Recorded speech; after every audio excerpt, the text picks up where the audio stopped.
we've always joked offline about how some flights, they're longer than others. Like, I think the longest flight I've personally taken was maybe from Japan to Florida.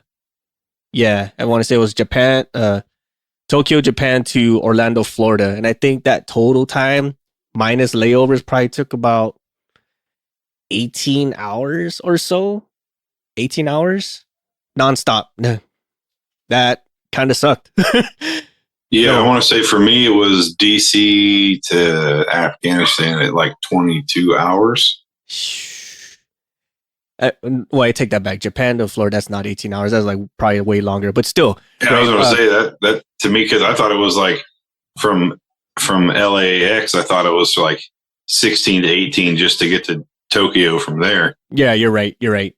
So maybe just to get from Japan to the mainland was 18 hours.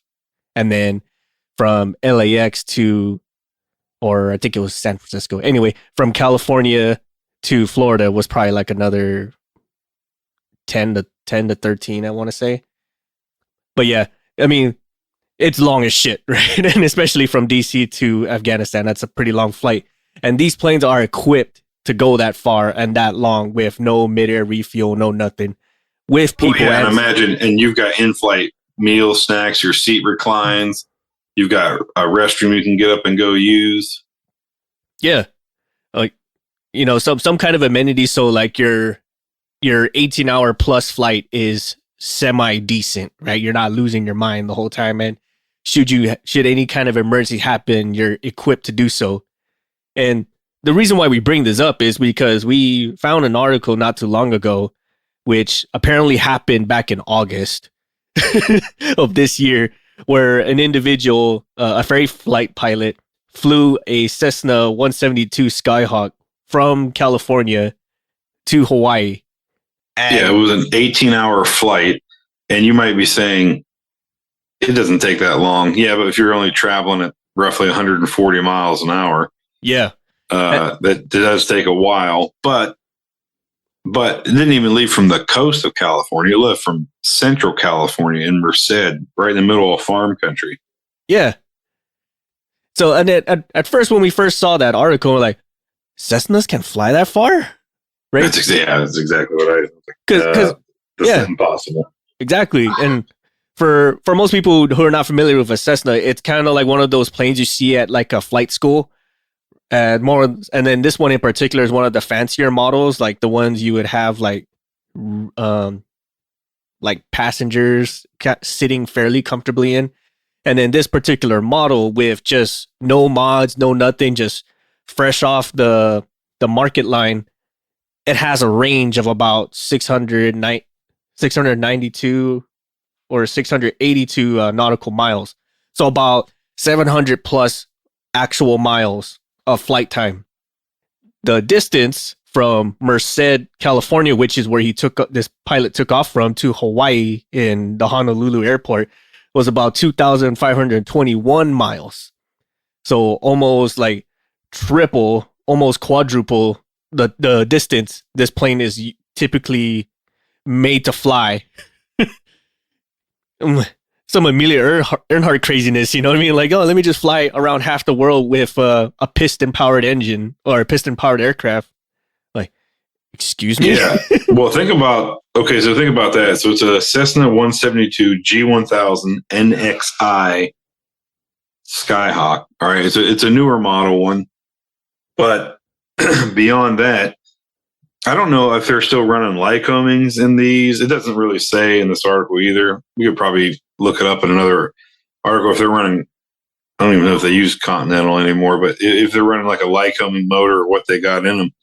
But think about how economic, fuel efficient that engine is at burning fuel, because again, like you said, it's a 682 range on a normal config. This aircraft, they pulled the seats and modified the aircraft and put long range tanks inside, which allowed the aircraft to carry around 200 gallons of fuel. And when it landed, it said it still had about 25 gallon of fuel left. So that's about like your average pickup truck's fuel tank, full fuel tank. That's actually pretty good. That was a lot more. I thought they were going to say, yeah, and when it landed, it was like sputtering and ready to come to us, To a a stop stall. because it was running out of fuel. But no, they said 25.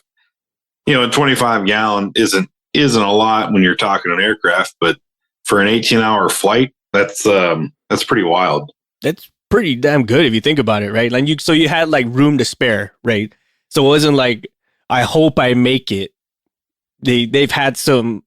They could dangle around in the flight pattern for a little bit if they absolutely have to.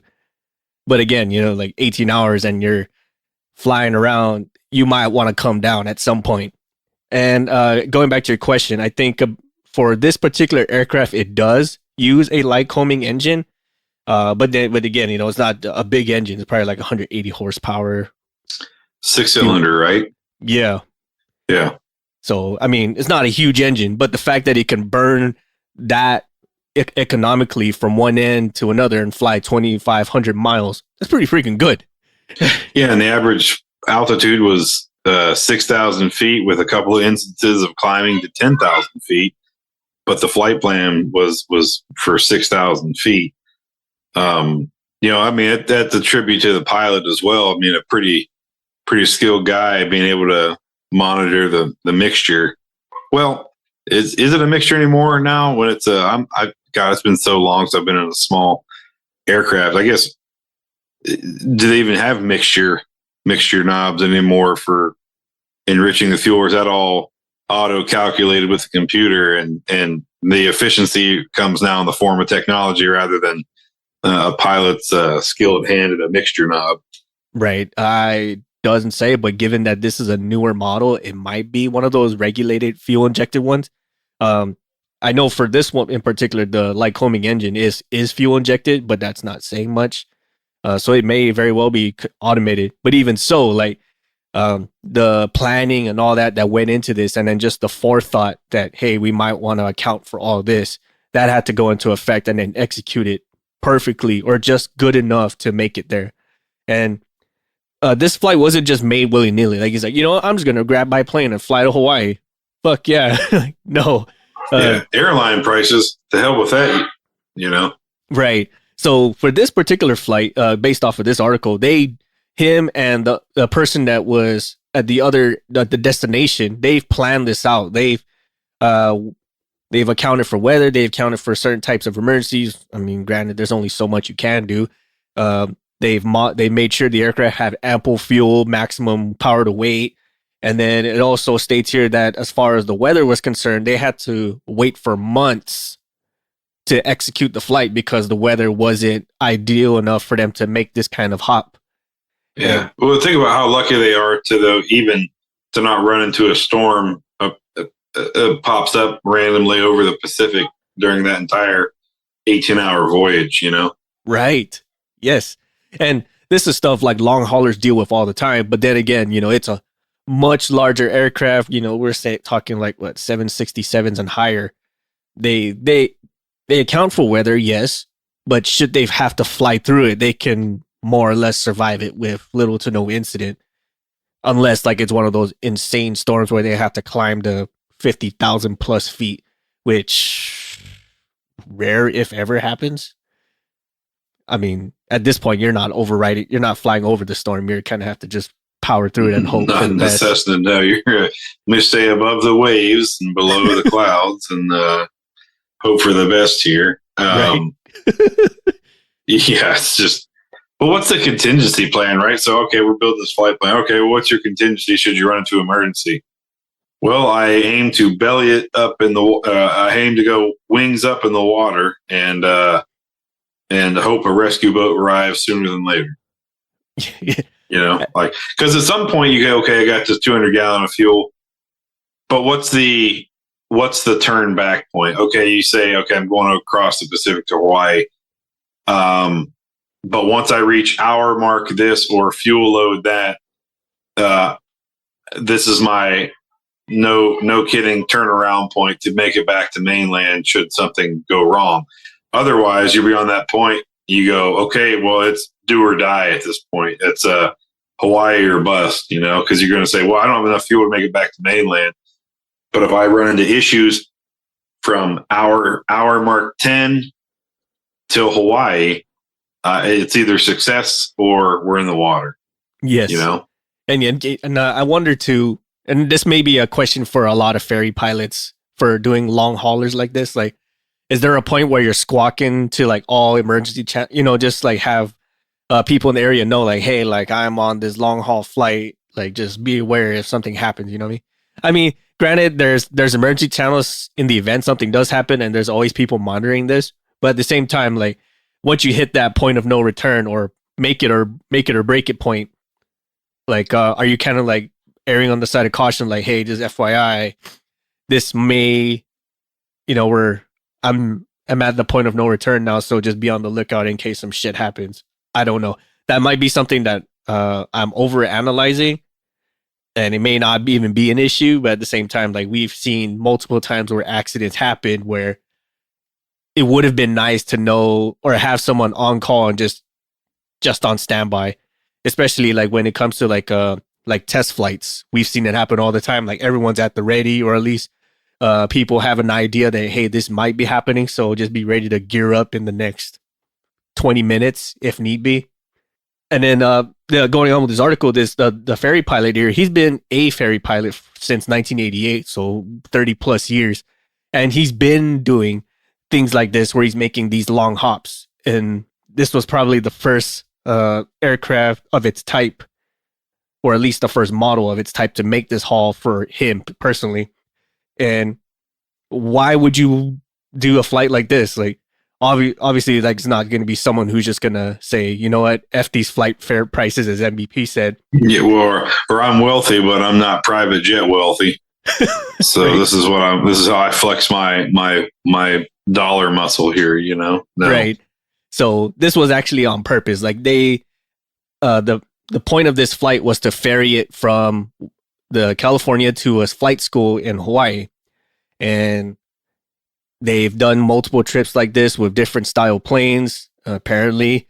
And the people who did the flight and the people who received it, they were actually semi in shock that people actually were taking interest in this and why it's being such a big deal. Personally, I think it was a big deal because we didn't even know Cessnas were even remotely capable of flying 2,500 miles. No idea. Even with a modified fuel tank, I wouldn't have thought that would have been the range, Right. We would have said like, 700 nautical miles, 1,000 max, not 2,500 miles. And that was probably like the biggest shock for us. But at the same time, they've been making it. And then there's also talks that they're going to be doing other long haul flights further down the Pacific. Like, it's not a world record breaking thing. It's just literally a bunch of guys just doing their job and ferrying planes. It's literally just doing a job. Just ferrying planes from one end to the other. Now, the planes that we've had seen done were usually like private jets, like corporate type, like not citations. What you got your citation latitudes. Oh, okay, right. Which were your sovereigns. I think they have the range. Your XLSs and Encores would not. I believe your citation 10 would. Definitely your Global 5 Bombardier products, your Global 5, 6, 7, 8,000s. Your Bombardier Challenger 300s, I believe, can. And the Challenger 604 definitely can. And then Gulfstream, I believe anything from a 4 or 450 and up can make that journey as well. Right. And these ones are jet powered. They at least got the oomph to do it, versus like a Cessna, which cruises max speed at like maybe 100 miles an hour. Okay, that's exaggerated. It probably goes a little bit faster than that, but still, like, that's a long haul flight for a piston powered propeller aircraft. 18 hours. Come on now. Like I said, like we've done flights like that, but it went from one end of the world to the next, versus this one is just going to the next state. I mean, granted, it's Hawaii, but still, you know what I mean? Yeah. And as Sig said, it went to a flight school out in Hawaii is why this plane was delivered out there. And it says in less than 24 hours after the plane's arrival, it was in the air with students aboard doing training. So kudos to the maintainers in Hawaii for stripping out the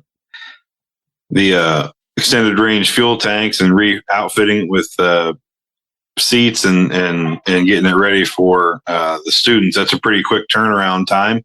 Yes, that's another good point too, because that plane had to be spotless from the point of departure to the point of arrival. Like, of course, maybe they're getting better with these barn builds, as I call them. It's a small aircraft. I mean, if they were able to take out extended range fuel tanks and re-outfit seats in a short amount of time, they must be getting a little bit better in their designs. And I mean, we would hope so. These Cessna 172s have been around since late 60s, early 70s or something like that. yeah. So they must be getting better with their mods and quick disconnect of things and all that kind of stuff. But still impressive that right after it lands, less than 24 hours, it's got students aboard training. Right. But MVP, like, isn't there a crew rest thing between from one flight to the next? Yes. Well, yeah, you would think, right? And I again talk about the flights that we did early in the episode where DC to Afghan. We had two crews on board, and they would swap out every few hours, just to maintain the rest period. Right. Now, for on a regular flight, that's considered a work day. Like this, you're on duty, you're flying for stuff like that. Yes, you will need crew rest. But for general aviation pilots or general aviation flights, not necessarily true. Under 14 CFR section 61.195 and 14 CFR part 91 subpart K. This is FAA for stuff for all of our outside U.S. people. Under these two rules, like general aviation operations are not subject to a rest period unless they're doing flight instructions. So this ferry flight totally in the green for them to do. I mean, that's a really long haul, but you're not required to do a crew rest unless it's like an instruction flight. But at that point, like it's gonna build. If I was a student and they say, "Hey, your flight's gonna be 18 hours," I'm like, "Holy shit!" Yeah. And I find that hard. Like it's so hard for me. I mean, it's hard and not hard actually, right? We've all talked about this before. Like there are crew rests for maintainers, but not really. Yeah. But I do find it hard to believe that there isn't some sort of stipulation, even in general aviation, for a single pilot aircraft where you're not limited to 8 to 10 hours, something like a trucker, just fatigue and and whatever else. I am surprised that there isn't a rule in place for that. But that just says to me that there haven't been any real tragic incidents to warrant a rule. Right. And I hope that continues on. I hope that that a rule never has to be put in place because there's never a tragic incident and everybody's safe. But I gotta believe at some point, just statistics alone would say that somebody's going to eat shit in the middle of the ocean, right? In a small plane, right? For falling asleep, for I don't know, having a heart attack, let's say, for pilots they have to get their airman medical certificate and all that stuff. But let's face it, this gentleman he's been flying since 1988. That's nearly as long as I've been alive.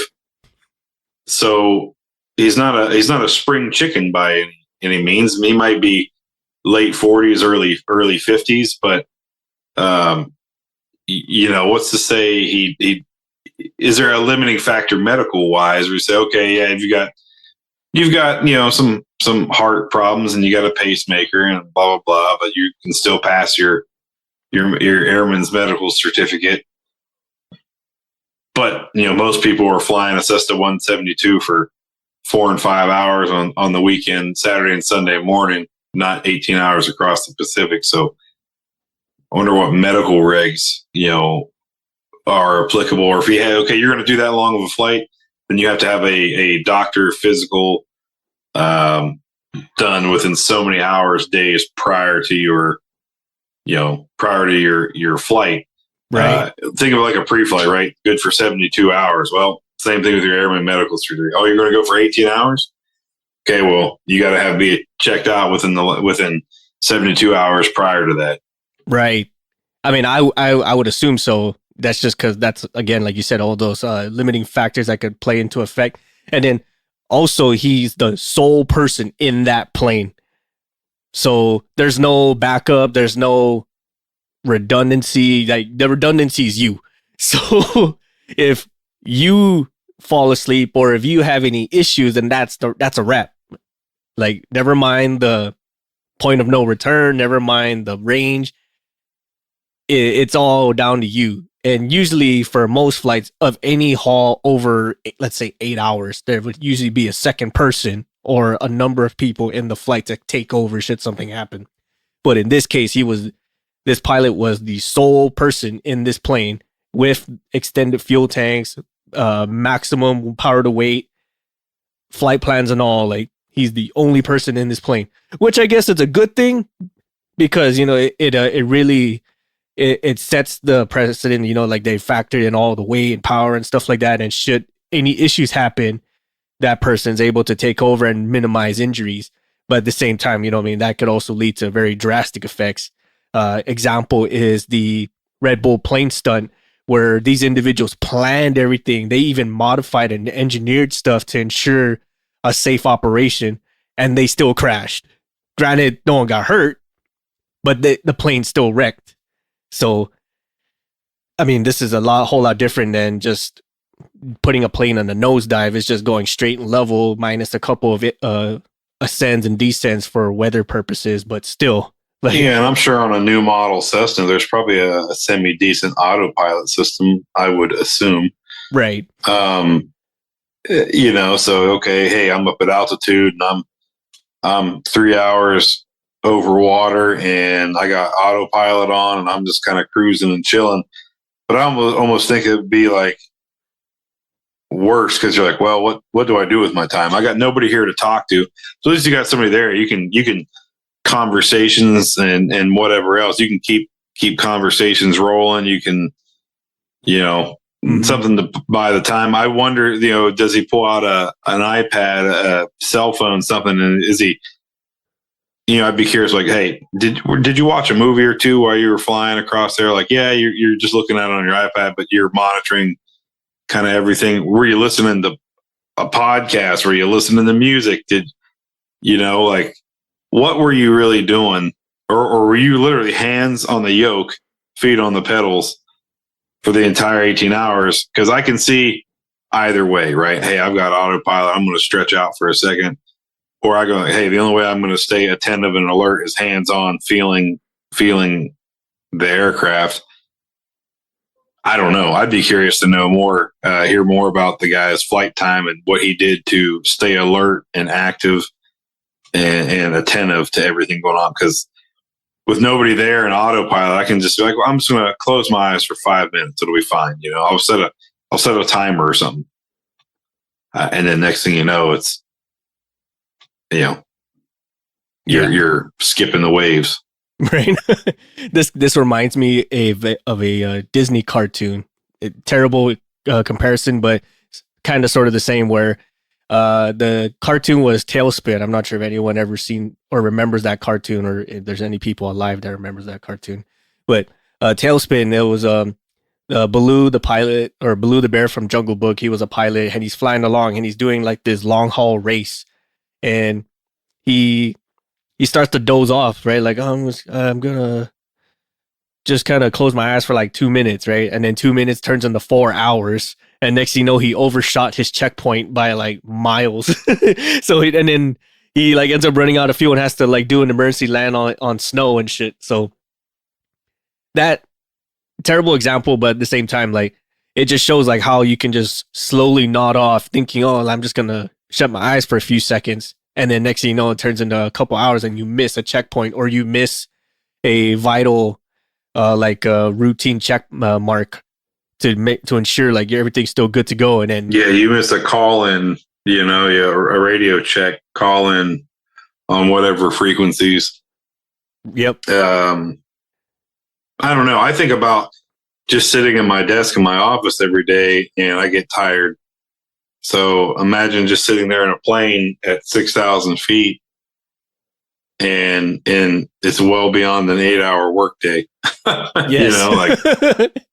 How did you do it, man? Like, and what was your pre-routine, right? So when he landed, he was met in the traditional Hawaiian way. They put a lei over the propeller and a lei around his neck. And the first thing he said as soon as he opened the door to the aircraft was, "Yes, I have to use the restroom." And understandably so. But what was your, I assume he probably had some bottles inside the aircraft. But if he didn't, even crazier, what kind of a camel human are you?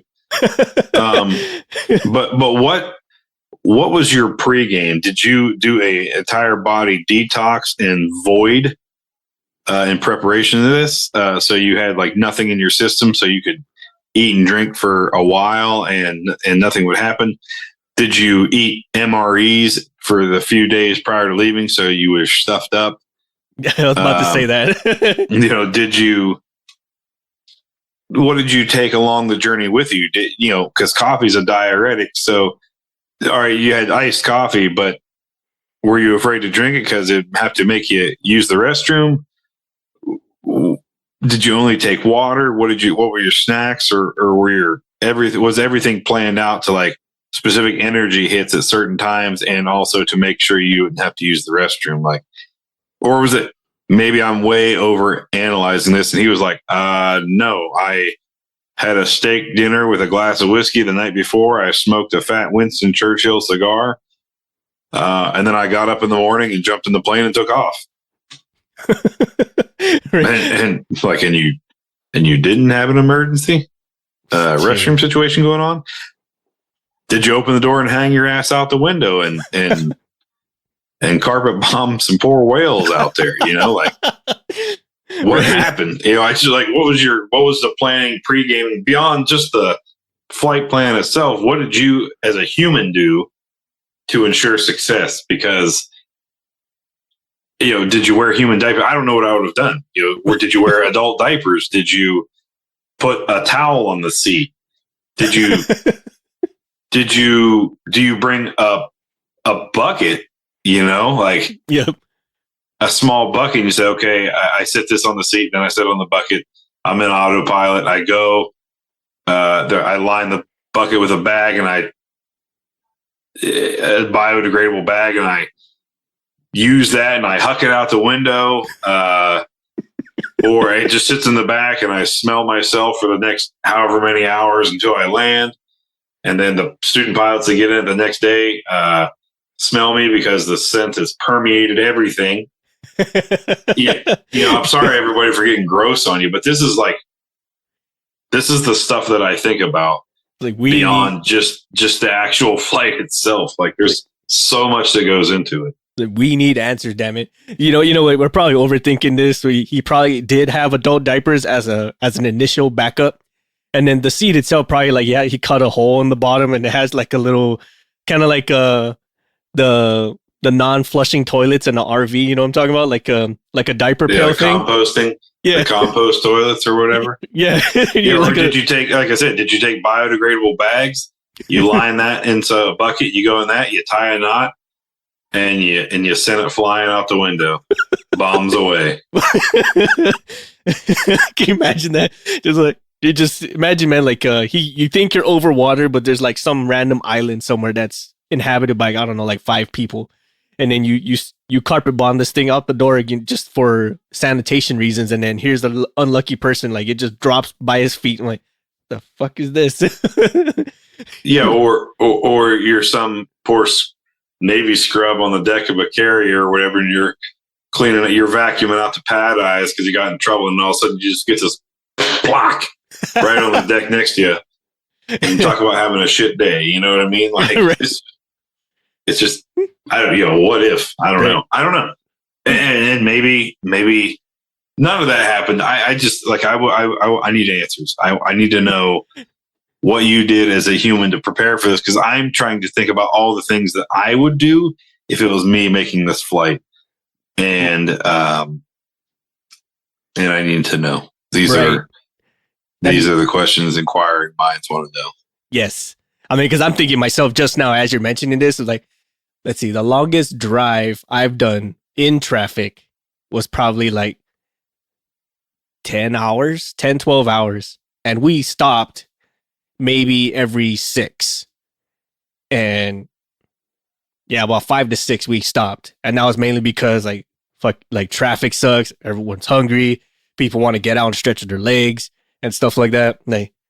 So that's just a 10-hour drive with decent traffic. Like imagine like just 18 hours you're cruising along. You don't have to start and stop. You only have to look at your gauges every so many minutes or whatever.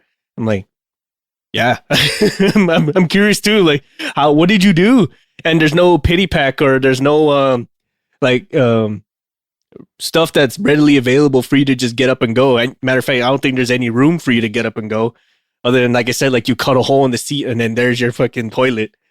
Or you somehow like kind of do like this weird shimmy effect where like you're trying to scooch the bag up you without really leaving the seat and then try to like move it away from you as you're going. Yeah. Again, this is disgusting, but again, do you take Imodium, right? Yes. I've done that before a long flight, and I know I was going to be on a long flight. Then I've taken Imodium just to be on the safe side. Yes. Or like before a long hiking trip, you say, man, I'd hate to get out here and have gastro issues, intestinal issues, and take Imodium just to sort of block things up. Yes. And then you mentioned it too with the MREs. Like, if anyone's ever not tried MREs, like the military field rations, those things will plug you up, and they'll plug you up good. Like, if you ate that for maybe 3 meals for 2 days, you probably won't shit for the next 5. Right. It'll drain you up, or it'll suck everything right up, and you will probably have dehydration if you don't pound water in the next, like, consistently. I want to say like the most comfortable long haul flight that I've been was probably on a C-17 with no seats. Like, there's no troop seats, there's no passenger seats. It's just sleeping on pallets. Yes. Yep. It's just a wide open cargo bay. There's maybe the regular troop seats on the side of each, or on each side of the fuselage. And it's just a big open space with maybe pallets and some other stuff. It's a pretty decent size. Probably like, I don't know, the size of a basketball court. Roughly. I can't really tell because it was just that spacious. Like, everyone it's a huge aircraft.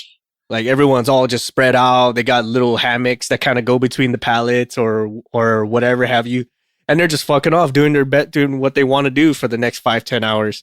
And then the plane's getting ready to land. You guys all buckle up. You put your stuff away. You land and you move on with your life. It's almost like not even being in a plane. I think like ships have more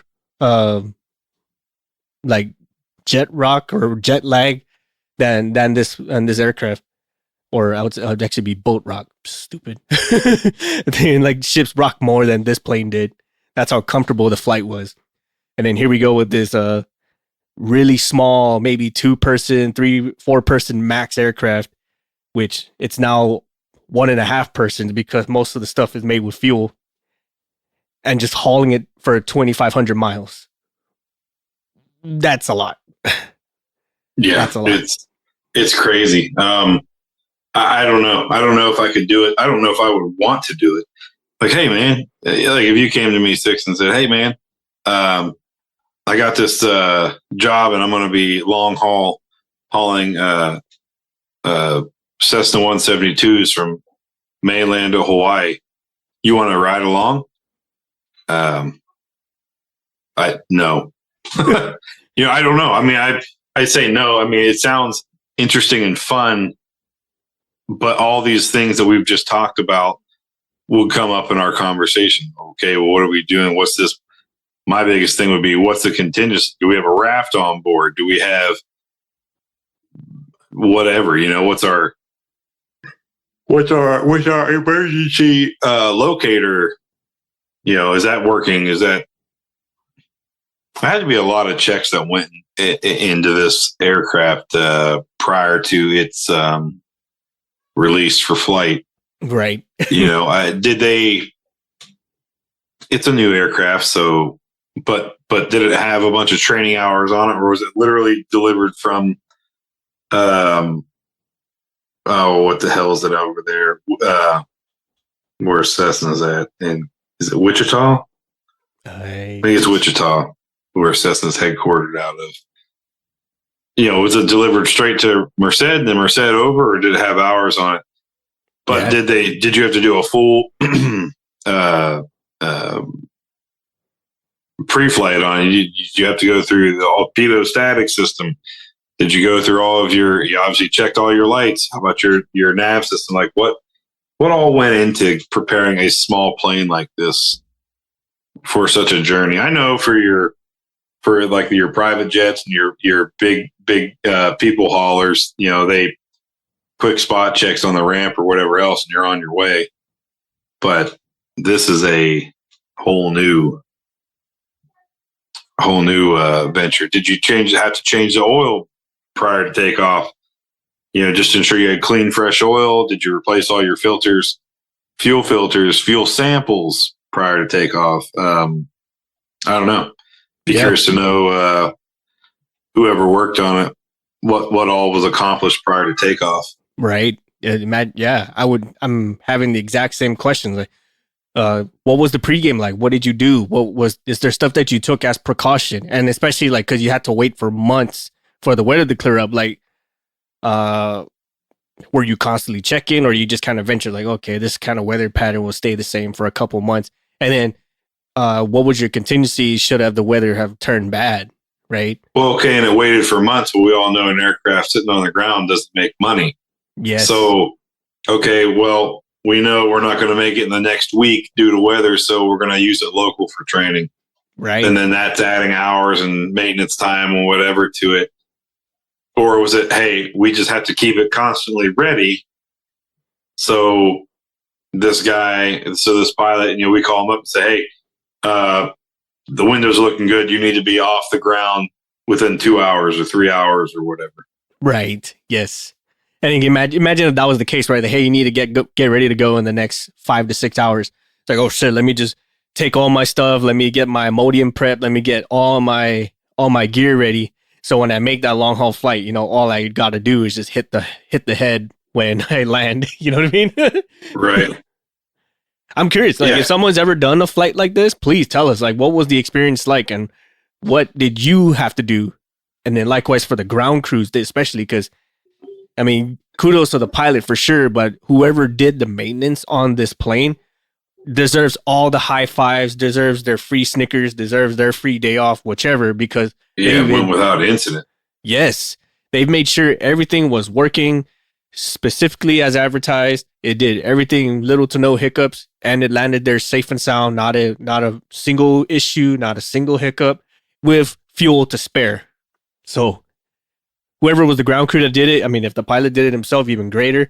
But whoever worked on that plane before it took off and then after it took off, or after it landed, I'm sorry, kudos to you. And especially the ones in Hawaii who got it all buttoned up, ready to go for an instruction flight. Not even 24 hours later. Chibis. Yeah, it's impressive. Now, being in that salty environment, right? Mm-hmm. There's going to be a whole other slew of checks and other corrosion inspections that are going to become more prevalent and more frequent for that for that airframe. But yes. But I'd be curious to know, like, after 18 hours of flying at 6, and we all know how corrosion affects aircraft that are flying at 30 to 40,000 feet. But one that was flying 6 to 10, I mean, right down in it, in the salty air, I'd be curious to know, what's the follow-on? Okay, as soon as it lands, like, we got to drain the oil, we got to drain the coolant, we got to do we got to do a quick end. We got to do a quick wash down. We got to do all these checks. I don't know, like, Right. Yes. That's a big one too. And that's another thing I always wondered too, because for regular planes coming in and out of international airports, there's a whole lot of custom checks that they have to go through. Like, depending on what country you're going through, they have to go through washes, or they got to go through like inspections to make sure that nothing foreign got brought on board. You know what I mean? Like, no organisms, no animals, no diseases, no random stuff that you normally wouldn't think about. That has to go through customs and make sure it's all good and clear. And so that's true. That's true, because you think about your airliner, like before you get to Hawaii, they're having you fill out all sorts of like agricultural forms and customs forms or whatever, and you're like, man, I just came from California to Hawaii. Like, why do I got to fill out this stuff? But like, think about it. Hawaii is secluded, so they're going, hey, we don't bring your mainland diseases out here. I mean, think about it. It's like when the settlers came to America for the first time. Hey, welcome here. Why are you coughing so much? Like Hawaii is going, hey, leave your mainland bullshit on the mainland. Yes. So that's another thing I have questions for too. Like, did they have to sweep the plane for certain kind of wash down or hot wash as soon as it landed? You know what I mean? Like, what was the maintenance like when that thing hit the deck?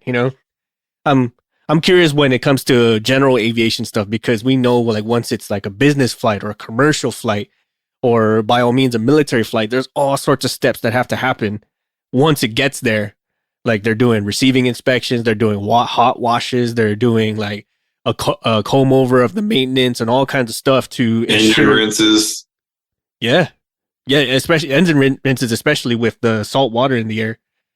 So that turnaround time from the time it landed to the time it's doing flight instruction, I'd imagine that was a lot of extensive work that had to get done. And kudos to the ones who did it so that it could go through a flight inspection. Or maybe we're overthinking this. Like, maybe general aviation says, do whatever the fuck you want, just don't crash my shit, Yeah. File your flight plan and don't crash. Good luck. Right. And, yeah, I would assume so to a certain extent, but at the same time, like, you're going from one area to another that has a controlled space with custom inspections. So what's that like? I mean, like, even crossing the border between California and Mexico, you have to go through customs. So, or think about coming back from your homeland back to Hawaii. I mean, you might as well have come from a totally foreign country and not a U.S. territory. Right. Like with all the checks and stuff you have to go. They make you leave the actual airport, go through customs, go out to the street, walk all the way around, and come back in the main entrance of the terminal. Like a fucking half-mile walk just to get back into the airport, but coming from a U.S. territory to a state. It's pretty wild. It is. But again, like, for everyone else out there, like, please tell us, like, what's the situation like for general aviation from a ferry flight of that length, and especially to an area where their customs are very strict to and from. Please. And also, like, what was your prep? Because we definitely got to know. Like, it may sound gross, but these are things we actually think about. Like, what did you do to make sure that you were fully capable of making that long haul flight? Because again, like, the flights that we've taken, like, there's all sorts of contingencies to ensure that we get there as safe as possible or as efficient as possible, be it bath lavatories or oxygen masks or even life rafts, even, or to the Coast Guard being on call, like, just monitoring the radios and having routine radio checks just to ensure like nothing shady has happened. I'm at a loss. Please tell us. Yeah. Yeah, and with any more information than we got, which is probably quite a few people, let us know. Let us know how it works in the general aviation realm and long hauling small aircraft. Right, and then I think this article here ends with the pilot who just did this flight. He's going to be doing another flight with a similar plane from Hawaii clear across to Thailand. I mean, granted, it's not going to be a one shot. That'd be outrageous. I mean, it just went from California to Hawaii, which is normally like a 6 to 7 hour flight by commercial air. No. It's like from LAX to Honolulu is 4 hours in a 777. And it took 18. Now this is okay. Even from San Francisco, it's like a 4 hour flight. But he came from Merced, further inland, Central California. So even like I say on the similar aircraft, let's just say it's an additional hour. So it's a 5 hour flight to get there, but it took him 18. So it's 7 hours from Hawaii to your homeland on the similar size on the 777. So if it took him 18 hours, my God, the math is going to mess me up here. If it took him 18 hours in the Cessna to go from Merced to Honolulu in what normally takes 4 or 5 hours, then to go 7 hours would be, it's going to be like a 24 hour flight extra on top of the one going from California to Hawaii. Right. So and then I mean, I know there's some other small islands out there, like the Chook Islands. What's some other ones out there? There's the Palau Islands. There's all sorts of islands by throughout Micronesia. So I mean, there's somewhere for him to land, right? Going eastward towards Japan. I mean, there's like all sorts. But then he said he was going to Thailand, so he's going to start venturing south. Yeah. At some point, like he'll hit the Philippines and then go south and east. Yeah. Or further west. At what point does it become east? West, yeah, right, west. You're right, west. I was saying east, like west, damn it. But yeah, and then especially in somewhere like the Pacific where it starts off salty, like the air is very salty. The weather can change on a dime. There's a lot of convergences and trade winds and shit that happen in those areas. A lot of storms that happen in those areas that are very prone to storms. So like say like you land somewhere, then you have to wait there for months until it clears up again for you to leave. So gee, yeah, that I mean, they said they've done it more than once, and they've done it multiple times. So I'm assuming that it's routine for them. But for the lesser versed like ourselves, like what goes into it? Like tell us, because we're used to those long haulers where like these things can make 20 some hours on a stretch if they really had to, you know. And then some of them they're mid-air refueled, so they can stay up there indefinitely, provided there's no other maintenance issues. Right. So, I'm good. Please tell us.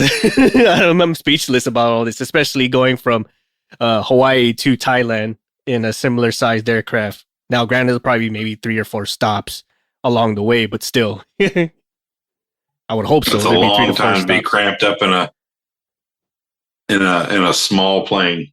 Right. I mean, like we were comparing this like offline about truckers, like how they go from one end of the country to the other, and that's anywhere from 18 to 20 some plus hours. But you know, like if shit hit the fan, you could just pull over, or you can go to the nearest rest stop, which is probably somewhere of and around the nearest gas station, and or you can just like pull off to like a side of a road or some kind of clear runway or a clear pathway where like, you know, I'm just gonna catch some Z's right here. And then nowadays with the newer technology in these trucks, they've had like these lane assists where it can help them stay in the same lane, or like what's that one where they all link up together and they can all kind of just form like this long convoy automatically. I forget the technology, but that's one of the safety features for like a lot of these newer trucks. You don't get none of that shit in an airplane, especially one of that size. So that's kind of like saying like you're basically driving like a Toyota Prius from California to Hawaii, pretty much. Yeah, essentially. I got no words else, man. I'm just mind blown about that distance. Yeah, no, I got nothing else on the subject too. All I ask is please hit us up if anybody else has any additional information, and beyond that, I hope everyone's staying safe. Most definitely, yeah. Hey, if you guys do have answers, you got further questions about this, please hit us up, like either on our social medias or our website, on our emails. And best one yet is to join our Discord, which is like $1 a month, about like the price of a bottle of water. We have all sorts of conversations. Like we were just having one earlier about promotions, like from taking a spot or we should not take a spot, or what's the pros and cons of taking a higher level position or a higher paying position. Like, shit, like I like these conversations. Let's keep this going. Like that though, like if you want to have some stuff like that or you want to have full engagement with us, that's by far the best way is to get on our Discord, which again is probably like $1 a month at the littlest. There's other tiers into this, and then you can also check that out on our Patreon too.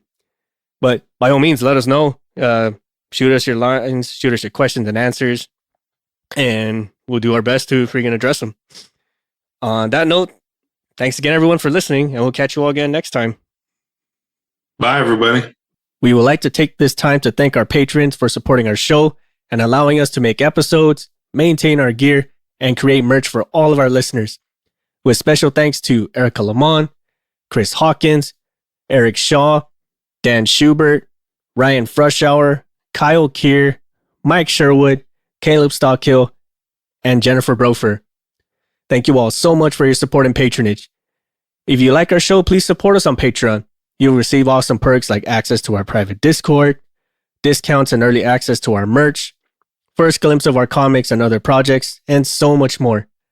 You can further support us and show off your prowess as an aircraft specialist by visiting our shop at cancelformaintenance.com.